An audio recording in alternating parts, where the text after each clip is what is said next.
thank you for joining us on The Skeptic Sidekick, where we delve into ancient societies, the ghosts, the paranormal, UFOs, all looking at it from the perspective of the true believer and from the skeptic perspective.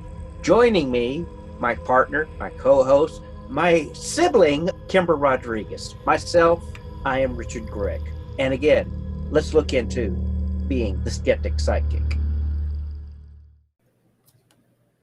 Hello, and welcome to another episode of Skeptic Sidekick.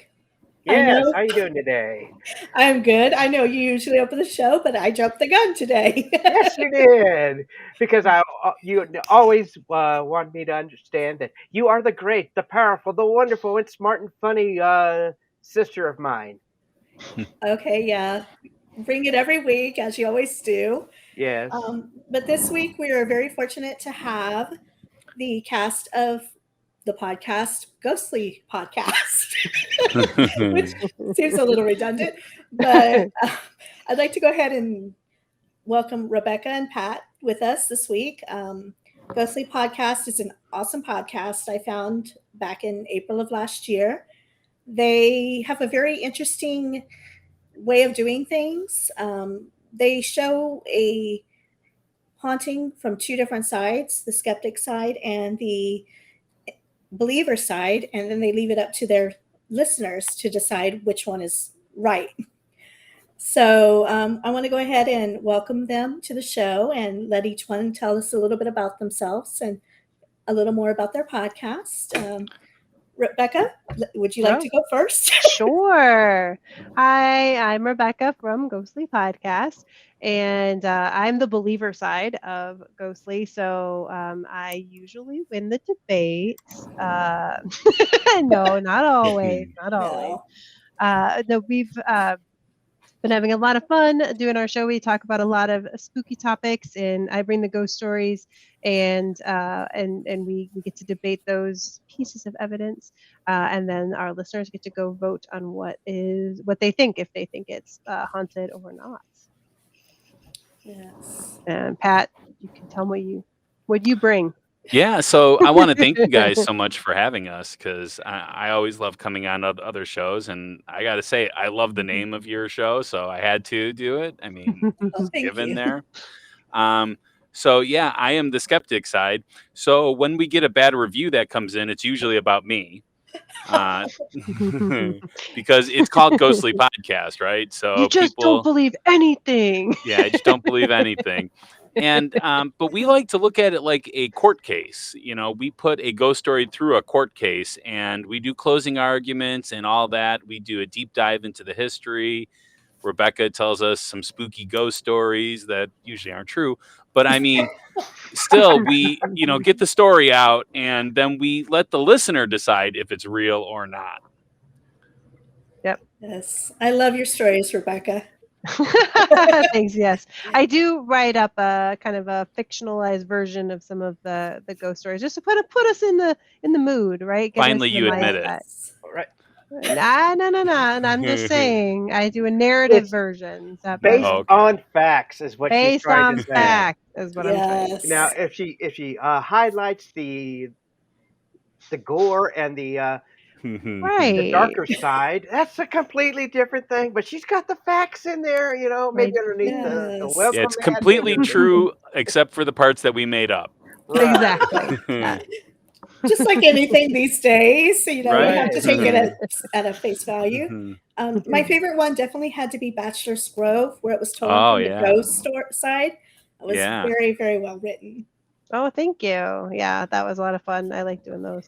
Yeah, Bachelor's Grove was one of our favorite places to go. We're based out of Chicago, and if you're in the Chicago area, Bachelor's Grove is one of those places that everyone kind of knows. Resurrection Mary, Bachelor's Grove, those are the two. Well, it's one of the most haunted places in the world, they say. Even Pat admits to having a somewhat paranormal experience at Bachelor's Grove. That's how haunted it is. Wow. So, it was a microclimate. That the Whaley House in San Diego is also one of the most haunted places in the world. So, yeah. There you go. Well, it all depends on where you're at because everywhere has a place that they say is the most haunted. Yes. So, Well, in fact, that's our series that we're in the middle of right now. We're almost going to finish up here. Is Most Haunted. So we've been doing the most haunted in some different states, and not necessarily number one, but kind of in the top 5. So we just did the Screaming Bridge in Texas, which I know you guys are originally from. Kim, you're still there, so yes. that was really interesting. A very tragic story, kind of crazy to learn about. Yeah. Right. It was bobcats. It was bobcats. Bobcat scream. Yes. So tonight we wanted to bring Pat and Rebecca on to discuss a very heated topic in the paranormal field, the Amityville horror. I know this is very both the skeptic side and the believer side, both are very passionate on their reasoning and cannot be dissuaded. So we wanted to just kind of discuss about the case and Ronald DeFeo and the house and the Lutz and just kind of go through everything and just kind of give our opinions on what we feel really happened. So, Richard, do you want to start us off? You haven't said much tonight. I'm just thinking about the fact, that one of the big reasons why it is kind of a controversial thing is that we have too many onlookers and looky-loos that basically want to know exactly where this house was. I mean, originally it was 112 Ocean Avenue in beautiful Amityville, New York, which, if you're a big Steven Spielberg fan, Amityville is also is fictionalized Amity, New York, in the movie Jaws. So Oh, interesting. now they actually has reassigned the address to 108 and reframed the windows to where it no longer has that weird looking eyes that peer out into the darkness. Oh, So I had a friend that grew up in a house that looked just like it, and we're both huge horror movie fans. She loved it. right, so It's great. and also to note that several houses around the nice 108 Oceans Avenue have paid Google a lot of money to not show their houses. That way, you can't really see the Amityville house on Google Maps, nor any other houses around it. So, just to keep it on the down low because of its tragic and extreme history behind it. Wow. Yeah, I mean, that's kind of a shame to have to go through those measures just to keep people from showing up. I mean, I know for a long time they would complain about the neighborhood being just bombarded by all these people curious about the Amityville house, and to have to go to those extremes to reconstruct the house, change the address, pay to have your address removed from Google. I mean, it's really sad that people had to go to those extremes to get those out. I mean, to be fair, there's been millions of dollars generated by that house in particular. So, I mean, I think they can afford to pay Google. This is true. Right. Even the current owners have sued, and yeah, there's been a lot of money exchanging hands. This is true. I mean, it's kind of it is a sad thing, and not only has Hollywood made money off of the house, not once, not twice, but 5 times. Wow. Yeah. If that, yeah. I mean, there was the three Amityville movies. I thought there was 4. There there's technically 5. Yeah, because I thought there was The 4, and then they did like a remake, and then they did another one after the that goes to 6. yeah. So I was gonna say because I think wasn't there another one after the one with Ryan Reynolds? I think but yeah, they there's written of novels. There's both fiction and nonfiction about the house itself, and Yes. And I know I've seen many movies. I just Right. know that. Yeah. Yes. And I'll go see it. I'm definitely a sucker. I will give Hollywood Mhm. all of the money. Right. right. Mhm. They can be, and some of them have been quite silly. Yeah. Mhm. Doesn't matter. Oh, yeah. Love it. Yeah. Love it. Yes.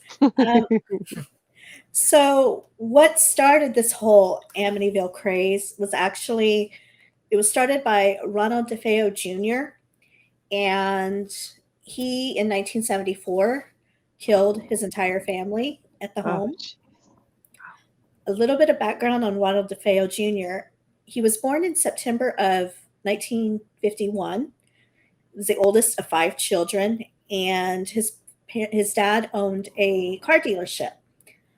His dad was very forceful, very abusive towards the family, mostly taking it out on Ronald. So Ronald grew up being very defiant and very angry. On the other side of this is his family spoiled him rotten, whereas whatever trouble he got into, Butch as they called him, his dad would just kind of throw money at it and, let it go. And so this just bombarded with his problems. They tried sending him to a shrink. He said he was okay. So they stopped sending him to the shrink. Mhm. Once he got a little older, his dad was like, okay, you need to get serious. You're an adult. Come work with me at the car dealership. This time, Ronald got into drugs, very horrible addiction to LSD, and I think heroin was the other one. And he was a drinker too. So not Yes. saying anything dealing with an occasional drink, but when you're an alcoholic at 23 years old and a drug addict, being kicked out of high school, and your dad says, "Son, you got to do something or else." Yes. Mm. So he, as his dad tried to force him to be an adult and work, he got angrier. He tried stealing money from the company, got caught. And so at that time, he had about had it with his parents. And again, he just decided, to heck with this. I'm going to go ahead and I'm just going to kill my family, which is pretty messed up. I personally think he was really high on drugs, and Yeah. that's what brought him to that thought. But it wasn't just a his- murder. It was brutal. It was brutal was- Oh, murder. definitely yes. brutal. He actually sedated them ahead of time too. So that, because I always wondered, how could you kill 6 people and they're all still in bed? And what he did was he sedated them, so Right. they Oh, didn't wow. hear the gunshots. Wow, Yeah, that's the first I've heard of that. One Yeah. of the stories the I actually sedating. heard that him and his younger sister, the one, I think she was like 17, 18 years old, planned this murder, and they did it together. And then after it was done, there was a struggle, and he shot her. I have heard that. I don't know So that that's true, the but I've heard reason it. why that story came about is because she had gunpowder on her dress or her nightgown that she was wearing. But the thing you have to remember about Ronald DeFeo is that he, first of all, denied everything. And then as they started to press him, his stories kept changing. And as the stories were changing, they were all red flags. They figured it out and he admitted to it. But then he started to blame everything else for why he did it. And but the gunpowder on her nightgown was just because he shot her very close up. Right. And Hmm. I know when he was denying, one of the stories he came up with was being possessed, which led into the whole possession of Amityville hypothesis. Actually, I just today heard another podcast, where they interviewed some guy who was supposed to be in prison with DeFeo. And supposedly this guy says before he passed away, he confided in this guy that it was actually his cousin was in on it with him. Supposedly his cousin went in, committed the murders, and he waited out in the car. Their thing was, we're going to split the money and live, well off. And not sure what happened, but somehow he got arrested, cousin got away. But then the guy changed his story towards the end that he thought that the two of them were in there together and committed the crimes together, whereas the cousin killed the parents and he killed the sisters and brothers. And so that was Well, there was another a difference. interesting theory. The parents were shot twice while the rest of them were just shot once. So there is a difference in that. But I really think that I don't even know if he realized what was going on. And afterwards, I think he was trying to make sense of it. Because I mean, he had some psychiatric problems beyond the drug use, and that was Right. probably him self-medicating himself Mhm. because of his psychiatric problems. Maybe So seeing visions or something. yeah, I mean, Yeah. I've heard countless stories as to why and how, but it all boils down to he was the main suspect and there was no other real suspects involved in that case. Right. And it is interesting because this guy did mention that DeFeo said once he committed the crimes and he realized what he did, that he did kind of flip out. hmm But he, like you said, he did have a lot of issues prior to the murders. Yeah. So I think that plus the drug use kind of led up to that horrific night. But then playing into the whole being possessed, quote unquote, the Lutz shortly moved into the home afterwards. And Richard, do you want to tell us a little bit about the Lutz story? Oh, that's an interesting story. Now, Mhm. there was this wonderful couple, Kathy and George Lutz, who purchased the house in November of that same year for the low price, get this, of $80,000. And $80,000, basically at that time, because we're talking about houses that were up in the $250 to $3,000 price range in that area. Now the houses go to maybe $1 million, $1.5 million. So I think. Yeah, the last Wow. time the house was sold, it was for like 600,000 or something. mhm. And it's a beautiful house. It's got it's got access to the ocean, I believe, right on there. Or And a lake or something. the Yeah, I lake think or the it's a lake, ocean, yeah. a It's lake, a lake. yeah. Water. It's got water Yeah, access. water. It's got Yeah. water access. Mhm. You could have a boat. You could have a Yeah. boat. Yes. And there's a boathouse too on Yes, Right. there is a boathouse. Yeah. Yeah, in fact, they not only did they buy the house, they also were they were made aware of the house's history, and they still had the DeFeo furniture in the house. They threw in an additional $400 in there, so that way not only were they getting the furniture, they were getting the house. I mean, Seems like a good deal. yes. I mean, we're talking about Kathleen and George Lutz moving in with Kathleen's 3 kids from her previous marriage. And beds that were just murder holes. Oh my gosh. Mhm. That's who could sleep in a bed that somebody was just murdered in. Were they aware that this murder had taken place in this home prior to the moving in, or Yes. Yeah. oh my goodness. They were, And- Yeah.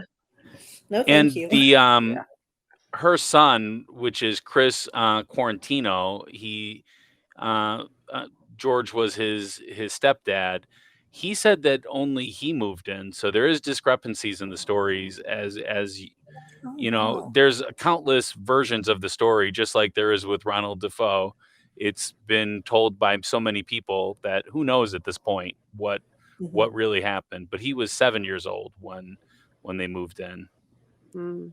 And he was the eldest of the children. So Yes.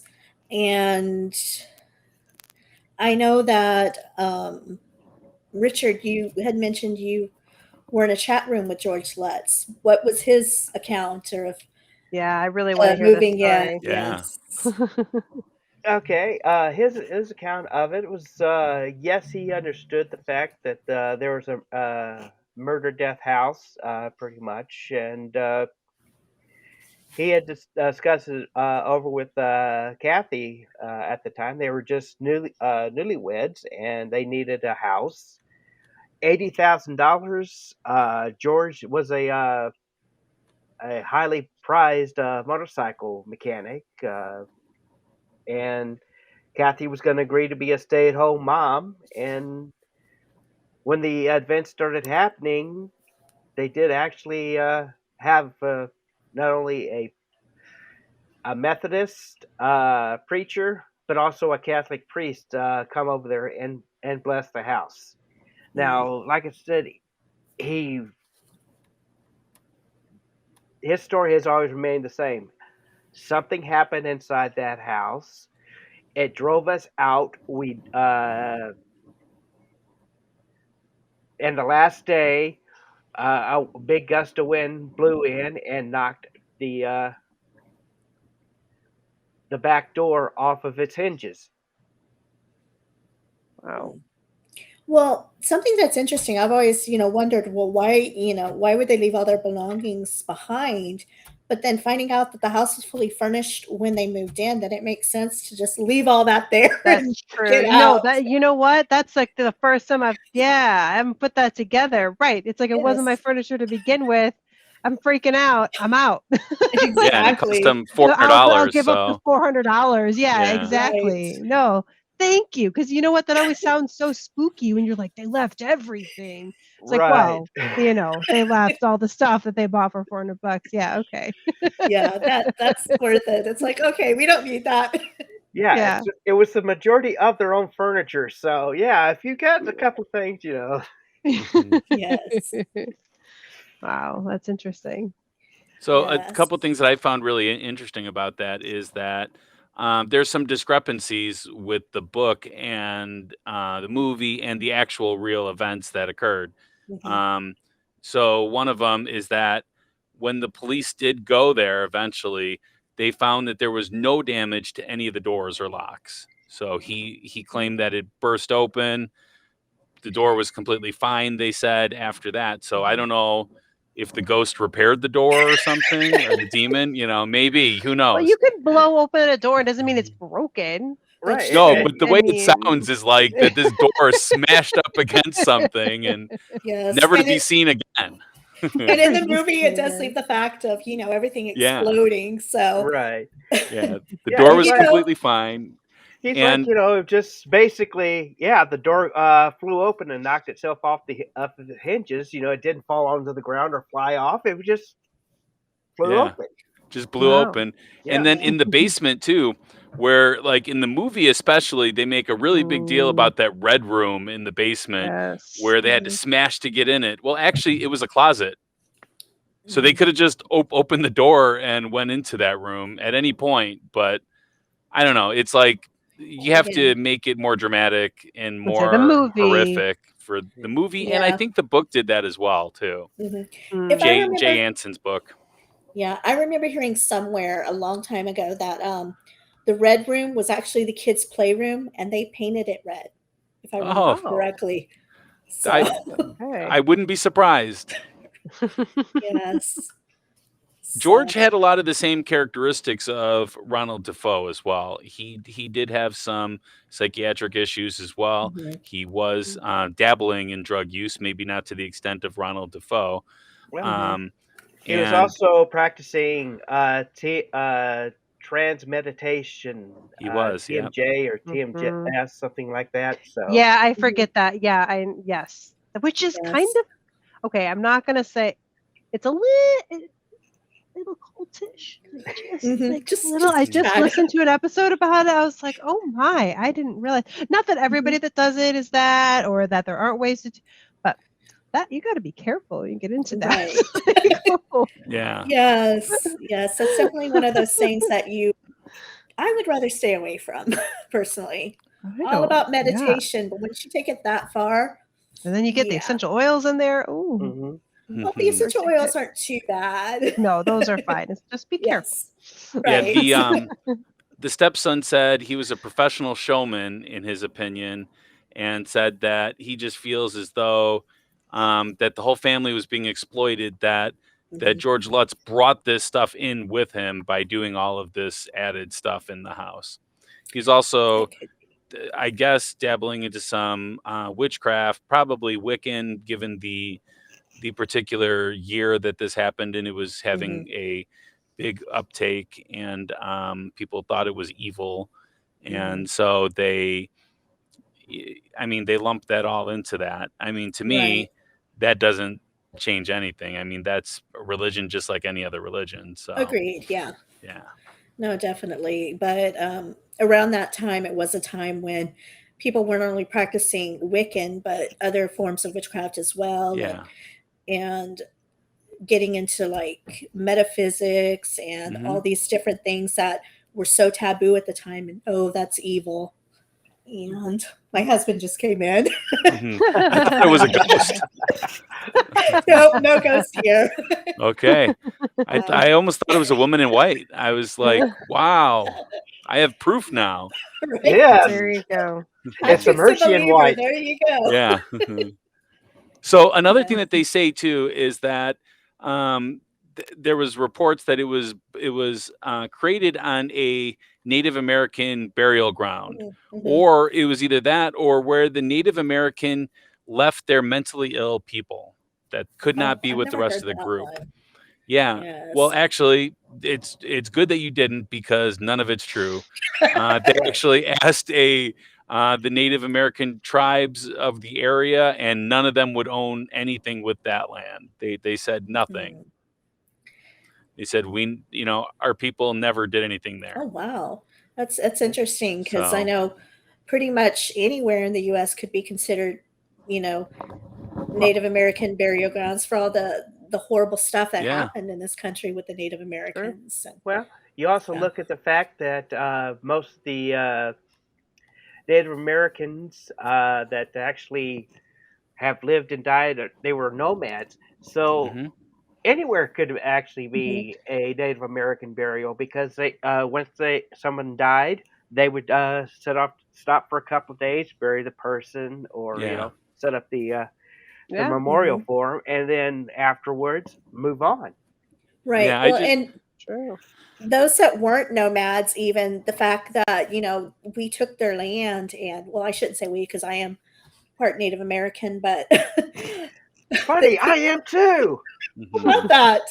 Yeah. Yes, but, it was me. I did it. I'm sorry, guys. I didn't mean to. Okay. The people of that time took the Native American land, and sometimes if they refused to leave, they killed them. Sometimes they killed them just to kill them. So there is a lot of places that, yes, you could say there's Indian natives, but it's interesting to say that the Indians themselves say, nope, sorry, we were never in that land. Don't blame it on us. They actually say the Native American leaders. So, there's like tribe leaders still in the area, which surprised me a little bit too. I didn't know that they had such a big Native American tribe over there, but I guess they do, and enough to have leaders of this group. So they all got together and discussed this and said, nope, we had nothing to do with that part. Don't blame it on us this time. Right.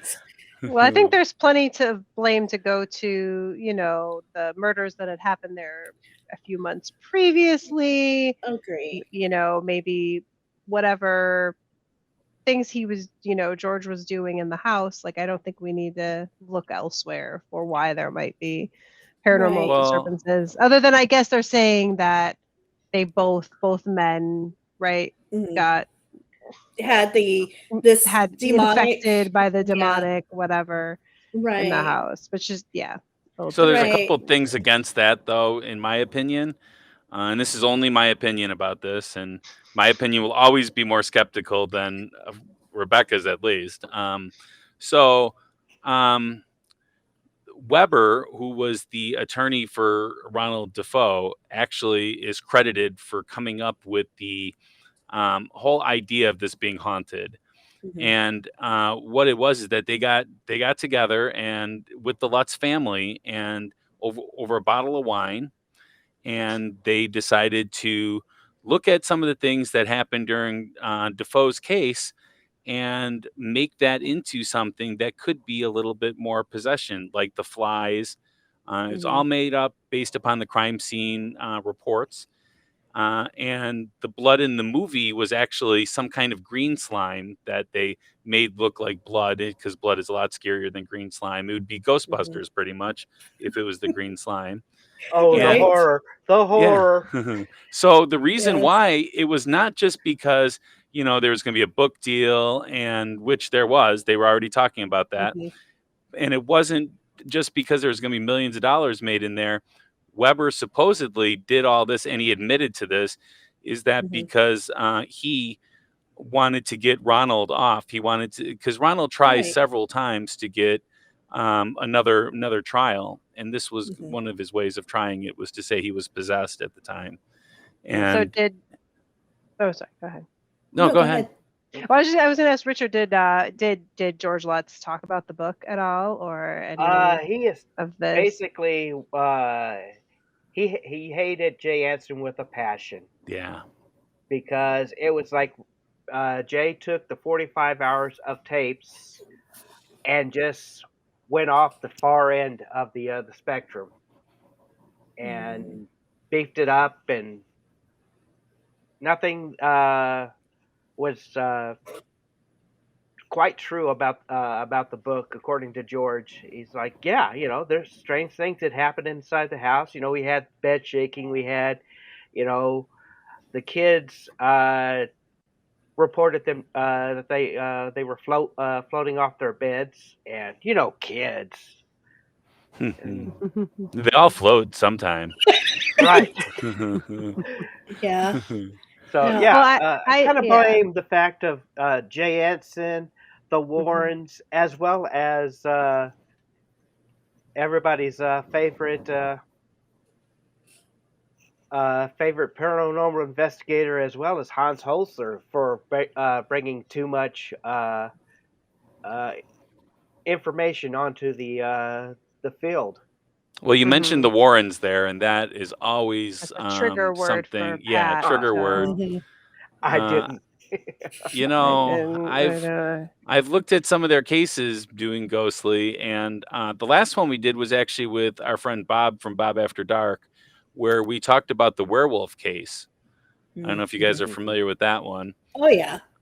Yeah, and so Mike, to me, the credibility of Ed and Lorraine Warren is, I probably trust them as much as Zach Baggins at this point. So, Whoa, you're just low blow taking for the hits. Warrens. Yeah. Wow.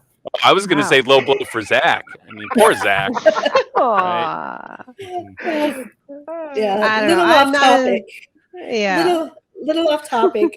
First time we saw Ghost Adventurers was a Halloween special they did when they first started on Goldfield End, and we were both there laughing our butts Our off, heads to off. say nicely. Yeah. And we were like, is this just some kind of joke? Is this like some kind of comedy thing that they're doing for a Halloween special? And nope, to find out that they're He was on the Halloween baking show.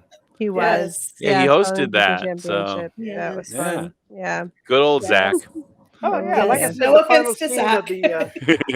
of the Goldfield incident was basically you see him breaking out of the window and jumping up on the top story, and I'm like, please, Kim, tell me this is not a real show. Yes, please don't tell me they're real paranormal investigators. Yes. And then next season they went up to the Travel Channel with Ghost Adventurers. We're like, no. Yeah. Yes. Oh, that's Zach. He's something else. Yes. But that's where I put him. I put him in the same category as Ed and Lorraine. So wow. That's pretty extreme. I don't necessarily. I'm not that quite extreme with them. Ed was definitely shady, but I think Lorraine definitely had some gifts.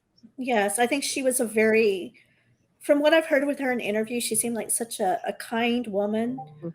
Very, very quiet, very like I said, Ed did seem kind of shady to me. But I really liked her as a person. Now, as far as their investigations, I did kind of find it weird that everything was demonic. No matter what it is, it's like, oh, I heard a above. Oh my gosh, it's a demon. Well, Ed's a Mhm. demonologist, so I mean, or he Right. was a demonologist. Right. So yeah, I mean that's why. I mean, I'm sure he did years and years and years of study at some university to become a demonologist, but Yes. Right. Meanwhile, supplementing his income with painting houses, yeah, Yes. yeah, Mhm. Yeah. and that's how There they you got go. in the door. that is, Yes. yeah. Definitely weird. Well, Yes. just to go back to something that you said about George saying that they definitely amped up, everything. One of the things is I did. I don't remember if I read it or saw an interview with Father Ralph Pecorano, who was, Mhm. one of the ones that was called in by the Lutzes, and that he said he felt a strange coldness in the sewing room. Of course, in the movie, there's like flies and it's like this most insanely Mhm. paranormal thing as opposed to just like, yeah, it was like really weirdly cold in that room. Like, and then one of the children felt cold spots, as Mhm. well, which, again, super creepy, could definitely show some paranormal, but is nothing like what is the story that's shared, so it Right. makes it difficult to really talk about because you're talking about something that would be crazy if that happened. Like that's a much more extreme version of Mhm. a paranormal Right. event. Right. I do believe that something was there. I mean, the energy that's created by such a horrific uh, act, and Mhm. then these people died so abruptly that I'm sure there Yeah. was some confusion. And so I do believe that there was something there. Personally, I believe the spirits have found their way and moved on, and that's why there's no longer any Mm. instances there. But as far as being all the demons and the ghost pig or the demonic pig, yeah, I'm just not Yeah. feeling it. Yeah, I Yes. do feel like there, again, there were definitely, like you said, like the maybe feeling like they were, you're getting tugged on in bed, or, maybe you see a shadowy kind of thing in the corner, or you feel a cold spot, or, again, just kind of those more traditional haunted things. Mhm. And then somehow that story just kind of, for money or for whatever reason, just, got Mhm. escalated and makes it a very difficult one to say is true because the Mhm. fact versus fiction is very muddled. So as much of a believer as I am, this one has been a difficult one for me. Like I Mhm. think I'm with you that I wouldn't be surprised if there was something going on at that time Mhm. with everything that happened there, but I can't tell you for sure what did or didn't because Mhm. there's a lot of misinformation. Yes. Speaking of the Warrens, there is the so-called Demon Boy photo that Okay. was taken by photographer Gene Campbell in '76. Um, and it wasn't released until the Let's Run the Merv Griffin show in '79. Now, I already know how you feel about the Warrens. I definitely don't think it was a demon boy, but I think it could have been the ghost of the youngest that was killed, peeping over, kind of curious who are these people? Why are they in my home? But let's Hmm. hear your opinion. I know how you love ghost photos, Pat. Some of these photos could easily be other things. I think I remember the one that you're talking about, and I think I remember it being very shadowed, and it kind of looks just like a shadow or a staged picture almost. And Ed and Lorraine would have several cameras set up, like in the whole entire house, constantly taking pictures. Mhm. So these cameras were set to go off constantly, and then they would go back and look through all the photos and, say, "Wait, what's this in this picture and this and this?" I believe somebody might have walked in and they didn't even like. I don't know if they realized it, if it was like intentional, or I would love to believe that it wasn't intentional, that it was an accidental thing, but I believe it looks too much like a real little boy, so I think it could be Could be that. Well, I kind of look at that as being unintentionally intentional. It's like little Yeah. boy. When I was a kid, you find an abandoned house. What are you going to go do? You're going to Oh walk yeah. in. You're going to explore. And they weren't there when the pictures were being taken. They were just kind of set on, automatically, tripwire, that sort of thing. And a little kid walks in the door, got my picture taken. Right? Yeah. Yes. And it's just kind of funny how that picture was only released, when they were on a talk show where they can get a lot of publicity for that particular picture and bring back up the case of the Amityville horror. Right. Well, I think that was Yes. around the time they were trying to promote the movie. Probably. I think, the movie Think came out so, very yeah. quickly. I think 79. 79, Yeah. 80, Yeah. I think. Yeah. Yeah.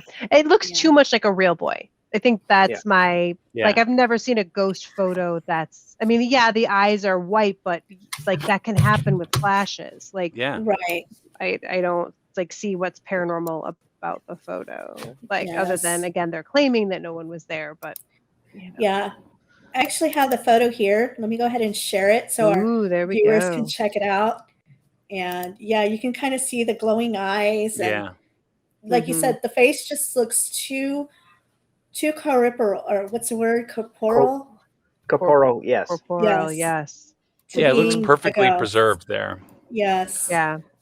Yeah, that picture shows you so people can know. Like if you can see the little face through over the railings on the side there, and then they have a little close up there. But yeah, it just looks it looks too much like a real person. And we're also talking about 70s photography too. I mean, also Right. true. Yeah. Yes. Yeah. I'm almost wondering if maybe this is like a doctored photo, like maybe somebody took some white out or something and whited out the eyes. It just looks too perfect there. Well, it looks like It it's does. overexposed at that particular spot. And if there was light shining off of his eyes at that particular moment, it can cause that for sure. But it can be done in the development process too. Mhm. Right. So yeah, I just wanted to I've share got that. I used to have a picture of my brother and I at a skating rink, and 70s camera, shot with pretty much shot. Both of us my brother has green eyes, and I have red eyes because of the exposure. So wow. Every picture is red eyes. Like that's Same every here. picture of me in the 70s, red eyes for sure. Yeah. Yeah. Maybe I was a little demon kid. Maybe that. I mean, You that would never know. explain a lot. Yeah. Yes. 70s demon kids. Yeah. Yes. Well, the 80s too, because my eyes were always red in the 80s. So oh yeah, 70s, definitely. 80s. What I found really interesting about the house, though, is even though I don't believe that there's anything there, but nobody's lived there for more than like 10 years. I mean, it's been like the Defoe family was only there 9 years. The Lutz family was there 28 days. I think later on there might be someone that's been there a little bit longer, but I mean, they have a long history of people coming and going from that house. Several people. Yeah. It could be different things. I mean, one, the taxes are outrageous in New York, so maybe it was taxes. Later, after all this, it could be people just got tired of all the publicity of being the Amityville house, so they just choose to leave. So. Yeah. I mean, unless you're going to buy it with the idea of making money on it as like a house for people to stay in or something. Well, Jim and Barbara Kamatri, I believe is their last name. They bought the house right after the Lutzes left, and they did not know of anything going on in there. And then they suddenly turned on like the TV and saw a show on, or no, they read an article in Good Housekeeping in April of '77. And the article was named "Our Dream House Was Haunted," and it was their house that they were in. That would be so crazy. That is So that's like realtor 10 years. not disclosing. Yeah. So so they but they said that they never had any problems, and they're the ones that actually were the first people to sue the Lutz family. They sued Anson, the book publisher, and they also I believe they might have sued Ed and Lorraine as well. Wow. They sued him for $1.1 million in damages because they said that since their house was in that article, Mhm. it had so much publicity that people would nonstop visit their house, Mm. and they Mhm. had to move because of that. Yeah, that makes sense. I would think being, if you're going to write an article about a home that somebody else is living in, shouldn't you get Mhm. the permission of that person living there to be broadcasting their address and pictures of their homes? Yeah, that seems yeah, I I don't mean, I know. don't know. I mean, Ghostly, we said their address. You guys said their address. So maybe I don't think It's that. I don't fine. know. I think it's totally not a problem to No, do but I that. do Yeah. want to tell people that if you are going to Mhm. go there, to be Don't. very respectful of the Yeah. people that live there.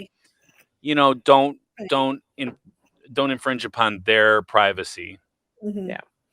Right. And really, I agree with Richard. I don't think it's a place that we should go No. because the fact that, whatever happened in the past, that's the past. That's already gone.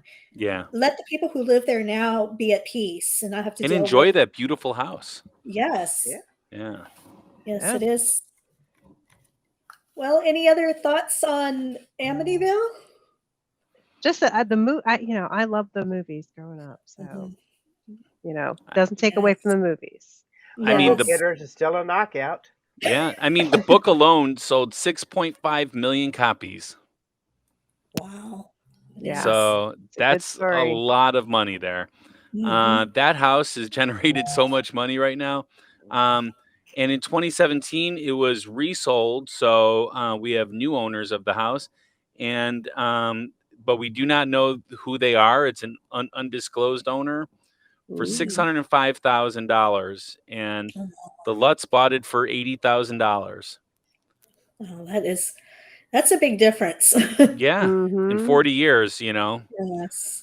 Well, they also almost. Yeah. got it as a steal because the houses around there were between 150 to two hundred Which thousand isn't dollars. crazy to Yeah, think about in the Yeah. 70s. Like that's yeah, Mhm. yeah, like you said, that's $1 million home. I mean that today, yeah.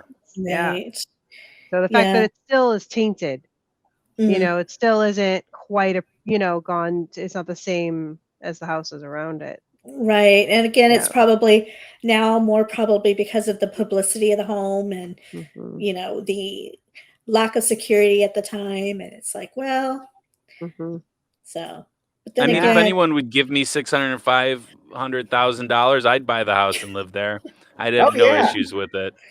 I'd buy right. myself a boat and stick it out there in the boat dock and go fishing every once in a while. Yeah, Yeah. I would even put pictures of Ronald Defoe and the Lutz family and stuff He up on likes my to poke walls. at it. Oh my goodness. Yes. Yeah. Yes. But I don't know. Knowing not only the history of the house, but the the publicity it gets, I don't think I could live there. Having people knock on your door and trample through your yard and camp out and waiting to see No. something. It's like, no, Mm-mm. I'd thank put a you. big old ghostly sign up on the top of the house, so Well, that's what I was gonna any say. Like, if pictures would you're, have that. yeah, There I was you gonna go. say, if you're gonna buy that house, I think it's got to be like the Lizzie Borden house or whatever. Where it's like we're Right. gonna make Yeah. this like an Airbnb. We're gonna, Mhm. make our money back for it. Yeah. Well, there is one Exactly. by us that's an Airbnb, the Roth House. Mm, Oh, We that's did an true. yes. Yeah. episode on that. It's a beautiful Yes. house. Yeah, and the great Yeah. story behind that house. But yeah, I mean, it would make a fortune just doing that.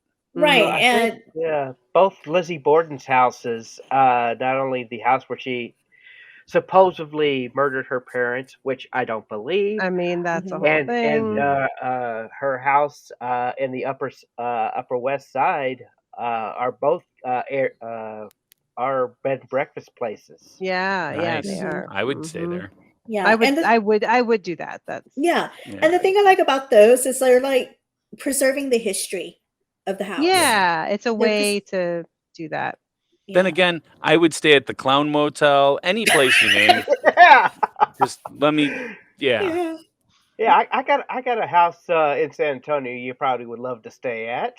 Sure. Yeah. We I'll, like to call it the midget mansion. oh. Oh, Uh-oh. yeah, Mhm. that's It's another. basically a house that was set up by a gentleman who happened to be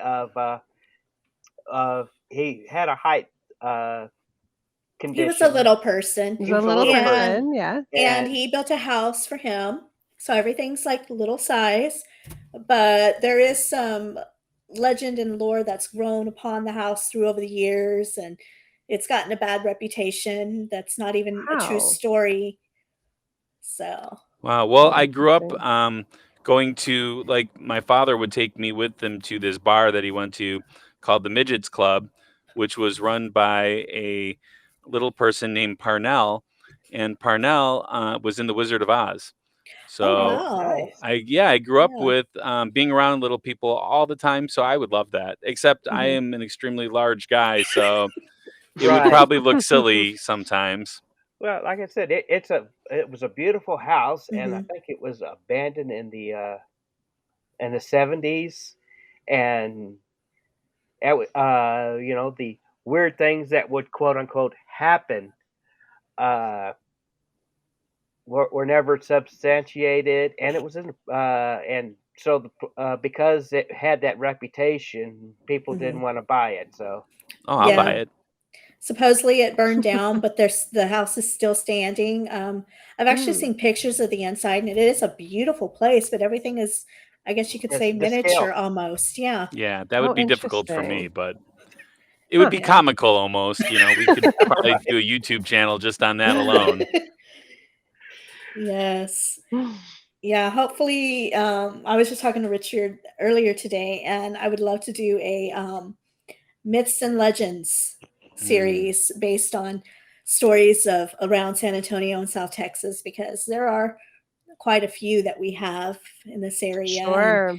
as I know you all do if they're in Yeah, Chicago. Hmm. but it's always the Yeah. Bobcats. That's what I it's learned always the today. Bobcat. Yes. Yeah, Mhm. yes. Mhm. Yes, in fact, there's another one if you're going on I-10 between San Antonio and Houston, there's one called Woman Hollering Creek. Oh, I saw that one. Yes. Oh. Yes, and it's also supposedly, haunted and it's bobcats.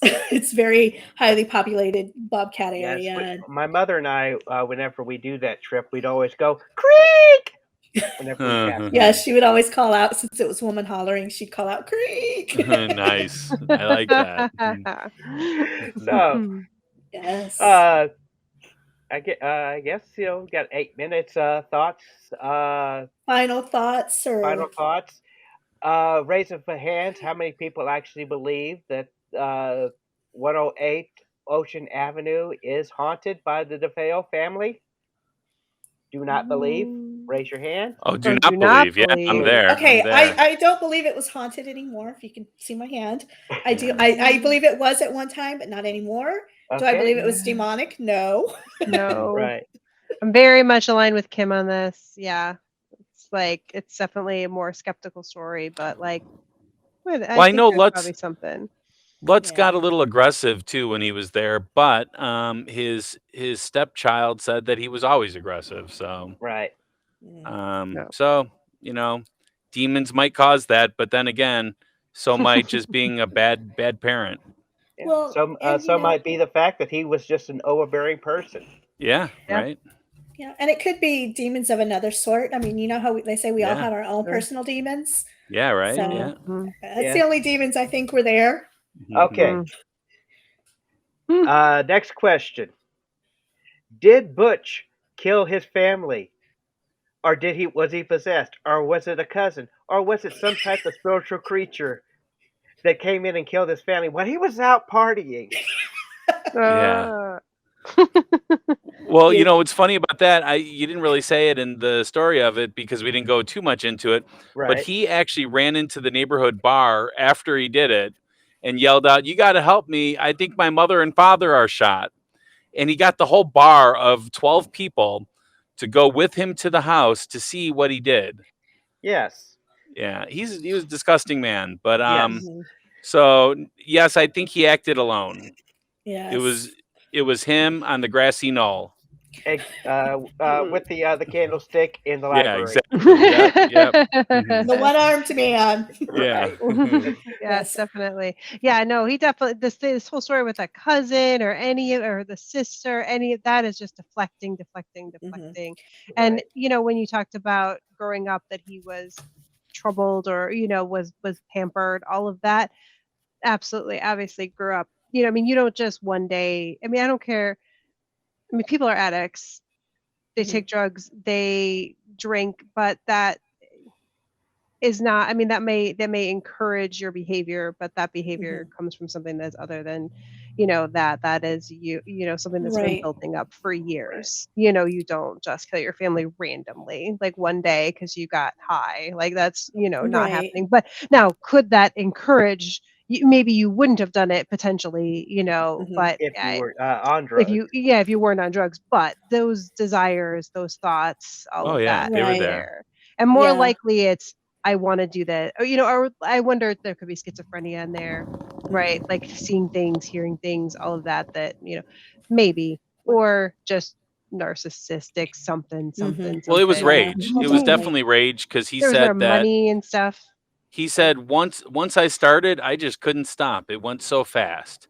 Like you wanted Mm, to linger in that moment of being a murderer of 1 to 6 people then, Yeah. Right. yeah. like I don't understand that, but so that just Mhm. tells me it was rage. Right. He was in a rage and yeah. Uh, Basically, from what I understood, going back to it, is Dad told him he best. His father told him, "You best clean up, or I'm kicking you out of the house." Yeah. Yeah. Yep. Hmm. And so Yes. it was Exactly. like basically, Hmm. yeah, kick me out of the house. I'll come. I'll make sure that you never kick me out of the house. And Yep. it's Hmm. again, it's the that rage he had building up in there. His Hmm. father never, according to him, his father never understood him. Hmm. He was, according to his father, he was a lazy, good for nothing. And we're also talking about parenting from the a man who grew up right after the war. Yeah. Mhm. Uh, Hmm. how his parents raised him, and he's of course raising a kid from the 70s. And we all know what the 70s were like. Yeah. No, Definitely. I was Mhm. too young to remember. Well, I Mhm. no, I don't remember, but I Mhm. have an idea. Yeah, Yeah, I right, had a that's lot of true. butterfly collars. right. Yeah. But no, That's I enough think to get you to rage something is butterfly collars. there you go. And then you But get the yeah, technical yawns, and then the Yeah. spewing, and the yeah. Yeah. But no, it's interesting. Yeah, interesting thoughts because one, right, the way way he's raised may not have helped, but also the financial motive. There are Hmm. so many killings that we don't realize are financially oh yeah, Yeah. motivated. That is such a big part of it. Yeah. I Mr. mean, Defoe, actually, that used car lot was a success. So he had money yes. hand over fist, Yeah. and And Yeah. I guess he was thinking that if he got away with it, he'd get the inheritance and Sure. live off mhm, Well, his he wanted to family's know about the money. life insurance too. Yeah. right, Hmm. Obviously, That it was wasn't what he very kept asking logical, the but police while he was locked up in protective custody because Hmm. he said that it was someone else that did it. So they put him sure. in jail for protective custody, and he said, "So just tell me how to get the life insurance policy." Mm, Yeah. right. that should So, be cue number one. yeah. Like I said, it was rage and revenge is what Yep. I really kind of feel Hmm. about that. Yeah. Definitely. That's Agreed. a nice way to put that. Yeah. Yeah. Right. They did. So, and then I'm sorry. Mm. Go No, ahead, I Kim. was just going to say another interesting thing that going back to the podcast that I was listening to today that made sense is they were talking about how everybody was laying face down when they were Hmm. shot. And the theory was, or supposedly DeFeo had revealed to this guy that they had, threatened them all and told them, like, get down, lay down with your face down. Mm. And, out of fear, thinking, oh my gosh, we're going to die. Maybe if we comply, then they won't kill us. And they were saying that that's why everybody was found face down.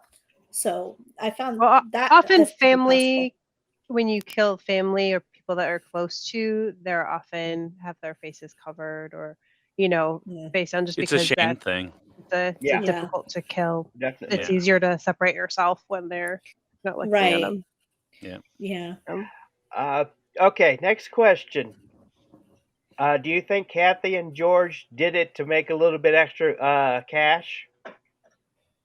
100% yes. So I know Pat's answer to that one. Yeah, 100%. I mean, Is that what you think, Richard? Because you heard George's talk about it. I don't know. Even though the stories never changed, I kind of fully believe that it was basically, see how much money I can get off of it. Yep. Because he not only even to 2006 when his own personal web page was shut down because he died, it was basically saying the same story. Mhm. Yeah. There was no really change in the story, but at the same time, he was the only one that was bringing it up. Now, Christopher and the other little boy come out saying, something was going on in that house. Mm-hmm. And the daughter, in all honesty, I know exactly where she is. I remain anonymous on that. She's trying to just live her life, and I don't think she's in it for the money or anything like that. Plus the fact that she was too young to remember it. Mm-hmm. Sure. Yeah, I've never heard any stories with her at all. I think one of the boys is actually a paranormal investigator now. I think that's what I had heard. Daniel, working in the cool. field, yeah.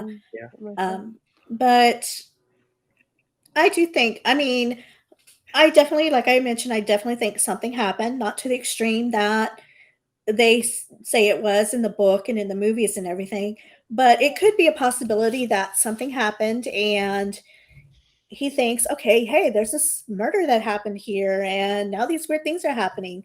Let's go ahead and cash in on this. Why not? We have the means, we have the motivation. Let's just see what we can get out of this. Well, I actually think just the reverse of that. I think they went into it with the intentions of flipping this house with some kind of idea of making money off of it because of the history.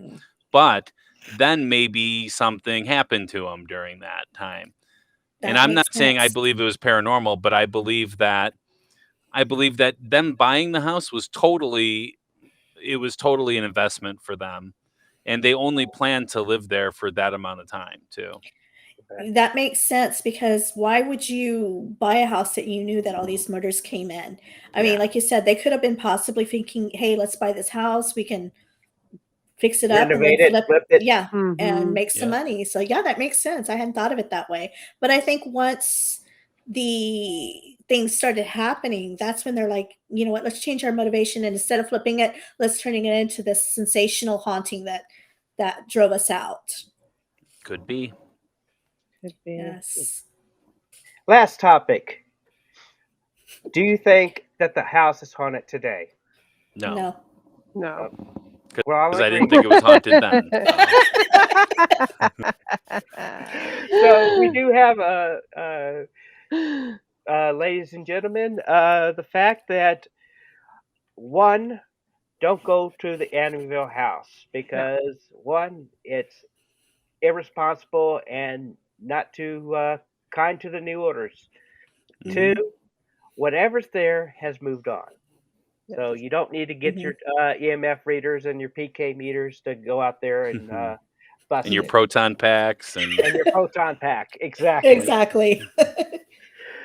And three, we can all agree that whatever happened, and it should be left in the past.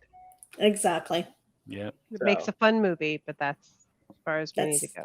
Yeah. Exactly. And it's already been remade enough times. I feel like. I agree. You can either go with a James Brolin shirtless or you can go with the Ryan Reynolds shirtless. So I'll take the Ryan Reynolds shirtless. I will also take the Ryan Reynolds shirtless. Ryan Reynolds is a good looking guy. I don't know.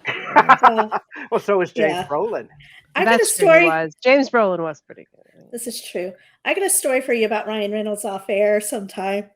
Okay. Is he haunted? No. Is he a ghost? Wait. I don't know. I mean, that would explain a lot. He does seem to be turning up everywhere. Yeah, he does. He does. Yes. All right. Well, again, thank you, the host from the Ghostly Podcast, for coming on here and just having this roundtable discussion on the Amityville horror, and just sitting back and talking with us. Where can we find you? Yeah, you can find us at ghostlypodcast.com. You can also find us on all the social medias as Ghostly Podcast. If you're looking for the podcast itself, any podcast player, you can find it on as Ghostly. You don't even have to put podcast in. We're just Ghostly on those. So, yeah, and it was really great coming on. We really had a good time, and anytime you guys want us on, we're there, and we got to get you on Ghostly one of these days. Yeah, Definitely, definitely. It'd be yes. super fun to have another skeptic believer-ish, Mhm. conversation. And also, we are excited. We've got a podcast festival coming up next week that we're going to be in called Dark Matters with a lot of other spooky, podcasty, tarot readers, all sorts of fun stuff. So if you're in the Chicago area, it's in Elgin. It's called Dark Matters Winter Tales. And if you go to if you just search that, you're going to find it. So it's Side Street Studio Arts in Elgin. So hopefully if you're Awesome. around, you can come see us there on the 25th. Okay. For only $10, and you get free readings $10. and a paranormal investigation. You can't beat that deal. Wow. I think it's Yeah. time to take $10 free readings. Yeah, Yes, free readings, Yes. paranormal investigation by from the Griffith Mayfields Paranormal. too. So Yeah. Yes. they're some of the Yes. best around here. So Yes, I think it's time to take a trip to Chicago. Maybe. definitely, we would love to have you guys. Come in the summer though. Yes. Yeah, the winter's horrible here. You don't want to come Yeah. here during the winter. Oh, I want to come there in the winter. I want to actually feel that cold wind Yes. rippling through my skin. Oh, there's snow on the ground right now. I'll tell you that Yeah, I much. guess so. So But it's Yeah. not like the fun snow. Like there's no winter sports. I mean, No. there's like ice hockey, I guess. But I mean, like there's no. well, your aunt was into skiing. snowmobiling. That is true, and she snowmobiled around the graveyards. I don't know. yes. Well, being from South Texas, I'll take the snow any day. Mhm. Yes. Well, thank you again. And to our listeners, if you want to recommend anything for our show, if you'd like to be on the show, you can always email us at info@skepticpsychic. Also, you can reach us at our website, skepticpsychic.com. And we can continue this discussion in our Facebook group, Skeptic Psychic. Let us know what you think about Amityville.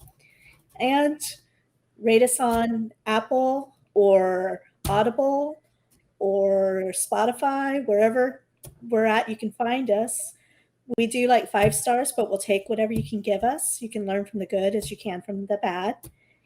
And we do read our reviews and comments on air. So, yeah, that's where basically you can find us. Right. And thanks again, Rebecca and Pat. We do appreciate you coming on here. And we look forward to actually having more conversations with you. Yeah, we do Yes, too. this is It was fun. great. Thank Great. you. Yes. Good night, everybody. Sweet dreams. And unpleasant nightmares. Stay fresh, cheese bags. Bye. Good night. Bye.